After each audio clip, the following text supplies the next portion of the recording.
За дараагийн итгэвч Батрам эцгөөлийн үргэлжлэнгийн компьютер шинжилгээ салбарын эзэмшлийн ажилтнаар ордог. За дахин сан суурилсан хэлний судалгаанд тулгуурлын асуудал гэсэн зүйлээр ярина. За сайн цаанаа тавхлын зүйлээ заавал хэлсэн. Монгол улсын ерөнхий боловсролын сургуулийн яг өнөөдөр сургалтанд ашиглаж байгаа Монгол улсын 1-5 дугаар сургуулийн 1-5 дугаар Монгол улсын сургуулийн захирал санхүүжилт уг стандарт болон хэлний судалгааг язгуур тулгарсан зэрэг асуудал түүнийг шийдвэрлэх арга замын талаар өгүүлсэн байна.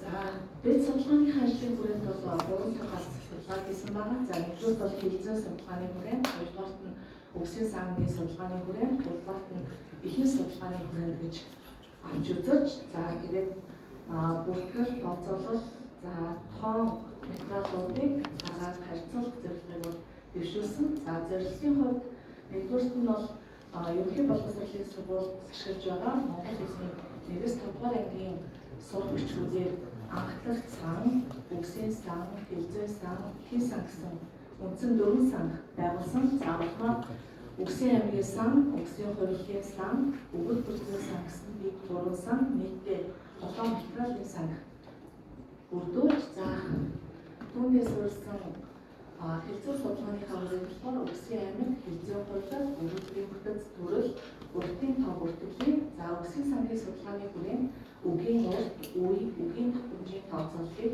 эхийн судалгааны хүрээнд сурагчдад эхийн хэв маяг, эхлэл өгүүлбэрийн тоо гаргаж харьцуулан судалсан байна.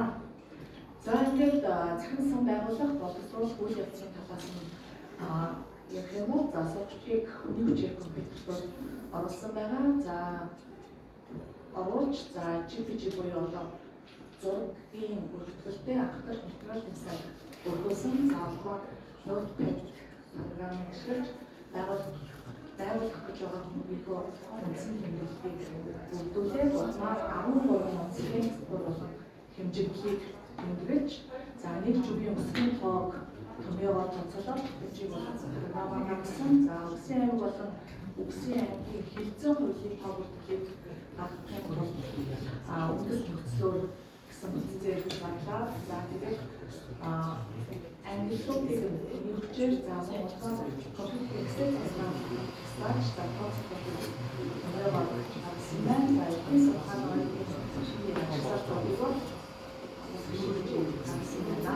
за ингээд олмоор тооцоо бүртгэл дүүн шинжилгээг бол хийсэн. За энэ бол одоо GPG өөрчлөлтөөр файл, за ахуйч болон за бүсгүйн үнцийг тогтоосон файлуудын байдлыг гаргаж ирж байна. За энэ болохоор 13 онцлог хандсан материалын сан боловсруулах үйл явцыг бол Excel програмаар хийсэн нь харагдаж байна.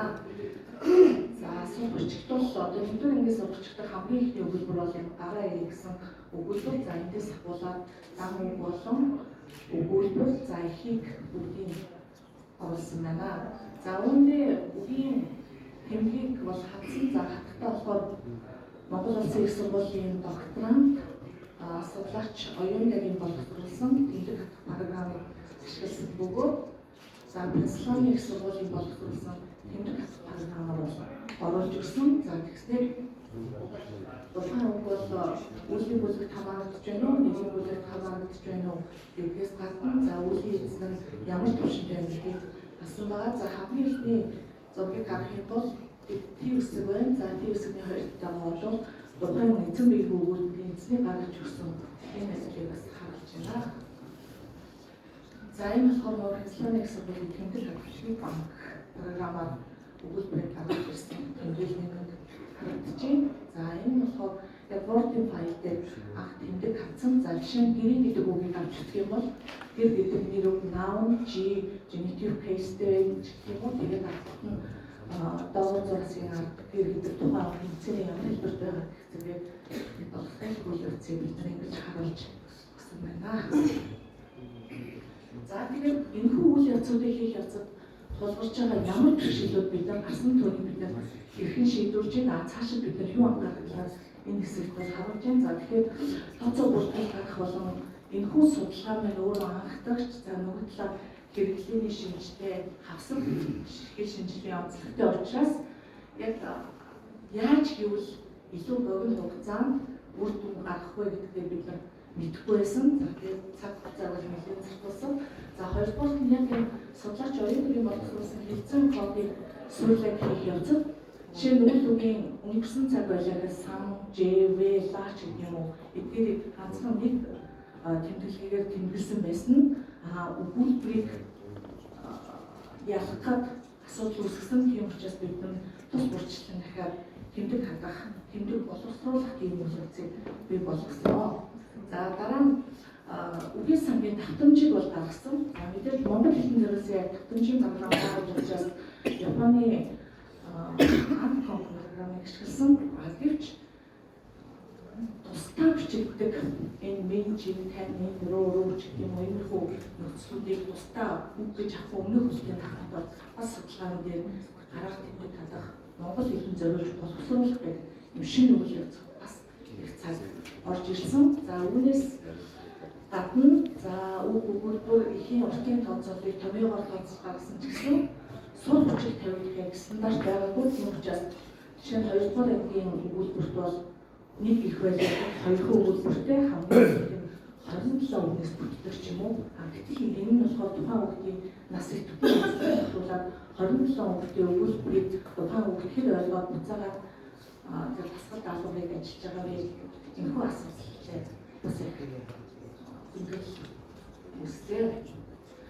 За мөн үгийн аймаг, үгийн өгүүлбэрийн бүтэц хэлэх зорилго гэдэг одоо энэ бүх зүйлийг дандаа хүний хүчээр хийжсэн. Учир нь Монгол хэлний яг энэ эхлэлийн боловсруулалтын асуудал манайх дөнгөж шинээр эхэлж байгаа. Нөгөө талаар Монгол Улсын их сургуулийн машин оюуны лабораторид энэ зүйл байгаа боловч тухайн нэг төслийн үрээнд хийгдээд байгаа учраас нээлттэйгээр ашиглах боломж нь бол халттай байсан. За үүний дараа бол яг гараад ирсэн зүйлийг хэрхэн загварчлахын түүнийг хэрхэн хөгжүүлээд яаж шийдвэрлэх зохилттой вэ гэсэн асуултууд ирж урган гарсаар бол байсан. За тэгээд хамгийн сүүлд нь болохоор хэлний хүмүүс болоод компьютерийн хүмүүсийн хоорондын тухайн нэр томьёо болон онлын ойлголтыг ойлгох асуудал дээр зөрөөгсөн. Бид нар тайлбарлаад гэдэг нөгөө хүн чи юусоо ойлгохгүй нөгөө хүнийхээ ингээд яг нэр томьёоны хэлийг бол ойлгож чадахгүйсэн. Тэгэхээр зөв ойлгуулад хамтран ажиллахад бол ингээд тулгарч байсан. За тэгээ үүнээс мөн хэлэхэд за сая намайг яг судалгаа хийгээд докторийн зэрэг хамгаалахад Монгол улс өөрөө стандартгүй учраас танай улсын стандартыг одоо дагаж үзэх миний энэ хийсэн 7 жилийн хөдөлмөрийг бол Хятад улсад зөвшөөрөөгүй. Тийм учраас би ахад дипломынхоо тэмдэг хадах програмыг Хятад улсад зориулж дахиж бичих тийм шаардлага бол гарсан. Тэдний хувьд бол Монгол бичгээ алиглаад алгилсан юм дээр бүх зүйл нь үгийн санч бай, өгүүлбэрийн ортонч бай бүх зүйл нь гарч ирсэн. Тийм учраас бидний хамгийн чухал зүйл бол яг цахим сан зориулсан хэлний судалгааг зориулсан хамгийн чухал эцсийн зүйл бол ерөөсөө стандарт боловсруулах, тэмдэг хадах тэр зүйлийг хийх. 15 бот одоо 2022 онд гараад тэрний дагуу бид нар бол үгийн сангийн тэмдэг хадсан. Гэтэл манай судлаач оюун нэрийг болохоор тэрнээс өмнөх байдлаар тэмдэг хадсан. Тэрнээ болохоор дахиад програм нэмээд зөрөөд байдаг. Сургачдаар очихоор үгийн санг хэмүү, үгсийн санг хэмүү дахиад ийм зөрдөг юм асуудал гараад ирсэн. Тэгээд өнөөдөр шинжлэх ухааны академиэр ийм судалгаанууд хийгээд байгаа боловч яг суд бичгийг солихдоо сургачийн зохиогчийн багууд эзэж яг энэ судлаачдын бүтээлийг бас ашиглаж гин үү?